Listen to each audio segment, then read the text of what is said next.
নমস্কার। দেখুন এখানে আমি দুটো পাকা আম নিয়েছি। এখানে আমার 1 কাপ চিনি আছে, 1 কাপের একটু কম ময়দা আছে, আর 1 কাপের কম একটু সুজি আছে। এখানে আমার দুটো পাকা আম আছে। আমি আঁটি দুটো নেব না, আঁটি দুটো বাদ দিয়ে দেবো।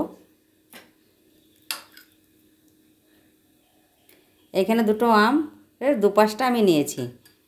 আমি এটা মিক্সিতে দিয়ে আমি একটু পেস্ট তৈরি করে নেব। দেখুন মিক্সির জারে দিয়ে দিয়েছি আমের দুপাশটা। এটা আমার ল্যাংড়া আম, খুব মিষ্টি আছে, আর ওই জন্য আমি এটা একটু পেস্ট তৈরি করে নেবো। সেই জন্য আমি 1 কাপ চিনি নিয়েছি। দেখুন আমটা আমি পুরো পেস্ট করে নিয়েছি। চিনিটাও আমি একটু গুঁড়ো করে নেব। সম্পূর্ণ চিনিটা আমি একটু গুঁড়ো করে নেব। দেখুন চিনিটা আমি সম্পূর্ণ গুঁড়ো করে নিয়েছি। দেখুন বোলের মধ্যে আমি সুজিটা সম্পূর্ণ ঢেলে নেব। চিনিটাও আমি সম্পূর্ণ এর মধ্যে ঢেলে দেবো। দেখুন আমি একটা ছাঁকনি নিয়েছি, ছাঁকনির মধ্যে আমি ময়দাটা সব চেলে নেব। ময়দাতে যাতে কোনো রকম গোটা গোটা না থাকে সেই জন্য চেলে নেব। দেখুন আমটাও আমি চালনিতে দিয়ে দেবো।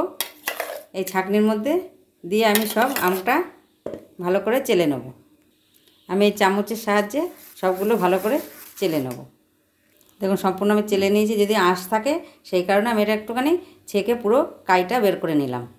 দেখুন এখানে আমি 1 কাপের একটু কম দুধ নিয়েছি। এটা একটা বড় কাপ। আমি এর মধ্যে অল্প অল্প করে দুধ দেবো। এটা কোনো গরম দুধ নয়, এটা রুম টেম্পারেচারের দুধ। আমি এর মধ্যে অল্প অল্প করে দেবো আর মাখবো। আগে আমটা ভালো করে মিশিয়ে নিয়ে এর সঙ্গে, তারপরে আমি দুধটা দেব। দেখুন আমার সব দুধটা লাগবে না, আমি অল্প করে এর মধ্যে দুধ দেব। অল্প অল্প দুধ দিয়ে আমি মেশাবো, যতটুকু লাগবে ততটুকুই দেব। এখানে এই পর্যায়ে দিয়ে দেবো 1 চামচ বেকিং পাউডার। এই যে আমি বেকিং পাউডার নিয়েছি, যে কোনো মুদির দোকানে পাওয়া যাবে। আর ঘনত্বটা কীরকম হবে সেটাও আমি দেখিয়ে দেবো। সম্পূর্ণটা দিয়ে খুব ভালো করে মিশিয়ে নেব। আজকে আমি এটা কেক বানাবো। দেখুন ঘনত্বটা এরকম হবে, এর থেকে পাতলাও হবে না, এর থেকে ঘন হলেও হবে না। আমার দুধটা সম্পূর্ণ লাগেনি, হাফ লেগেছে আর হাফ রয়ে গেছে। ব্যাটারটা আমি ঢাকা দিয়ে এখন 10 মিনিটের জন্য রেস্টে রেখে দেবো। 10 মিনিট বাদে ফিরে আসছি। দেখুন 10 মিনিট বাদে ফিরে এলাম। সব সেট হয়ে গেছে। আমি এই পর্যায়ে দিয়ে দেবো 1/2 কাপ রিফাইন তেল। যেই তেল আমরা রান্না খাই, রিফাইন তেল। আপনারা যে ব্র্যান্ডের খাবেন সেই ব্র্যান্ডের তেলই আপনারা এর মধ্যে দিতে পারবেন। আমি তেলটা দিয়ে এখন খুব ভালো করে মিশিয়ে নেব। দেখুন তেলটা খুব ভালো করে মিশিয়ে নিয়েছি। ঘনত্বটা দেখুন, এরকম ঘনত্বটা থাকবে। আমি এটা সাইডে রেখে আমি যেটার মধ্যে ঢালবো সেই পাত্রটা নিয়ে আসছি সাইডে রেখে। দেখুন আমি এখানে একটা স্টিলের থালা মতো নিয়েছি। আমার হাতের কাছে বাটার পেপার ছিল না বলে আমি টিস্যু পেপার দিয়েছি। তার মধ্যে সাদা তেল আমি ব্রাশ করে দিয়েছি। আমি আস্তে আস্তে এর মধ্যে এখন ব্যাটারটা ঢালবো। দেখুন ব্যাটারটা সম্পূর্ণ ঢেলে দিয়েছি। এবার আস্তে হাতে এরকম করে একটু প্রেস করে নিতে হবে। দেখুন থালাটা কিন্তু আমার ভর্তি নেই, 1 কড়ের মতন খালি আছে, এতটার মতন খালি আছে।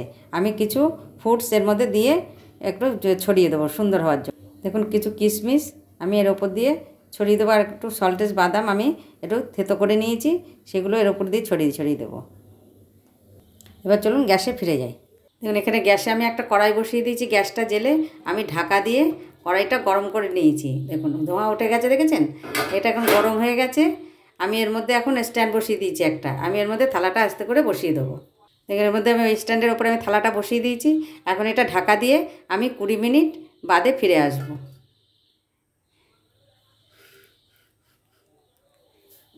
আমি এটা 20 মিনিট বাদে ফিরে আসবো।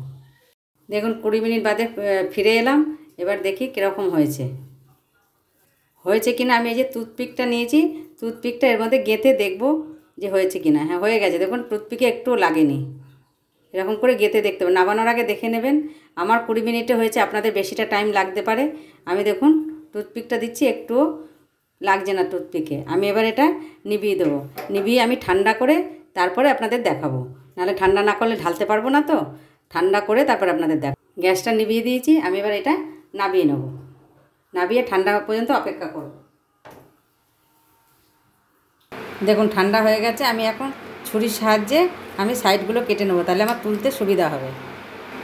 দেখুন আমি এখন এইভাবে এটা ঢেলে নেব।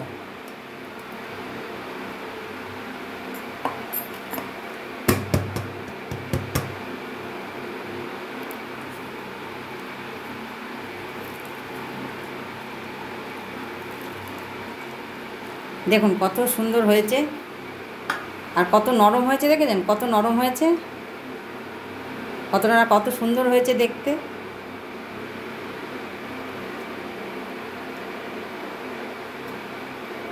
দেখুন কত সুন্দর হয়েছে আর কত নরম হয়েছে দেখেছেন। আপনারা বাড়িতে একবার করে ট্রাই করে দেখতে পারেন। আমার এই আম দিয়ে কেকটা কীরকম লাগলো সকলের কাছে অনুরোধ রইল লাইক দিয়ে পুরো ভিডিওটি দেখবেন। সকলে ভালো থাকবেন, সুস্থ থাকবেন, ধন্যবাদ। আর এতটাই নরম হয়েছে, আমের ফ্লেভার বেরোচ্ছে, ম্যাঙ্গো ফ্লেভার। আপনারা এটা করে খান, বাচ্চারা খুব পছন্দ করবে। আম দিয়ে করলে এক এক রকম করে এক এক দিন যদি আপনারা কেকটা বানান বাড়িতে, খেতেও খুব ভালো হয় আর দারুণ লাগে খেতে। আপনারা করে খান আর কমেন্ট বক্সে জানাবেন আমার এই রেসিপিটা আপনাদের কেমন লাগলো। সকলে ভালো থাকবেন, সুস্থ থাকবেন, ধন্যবাদ।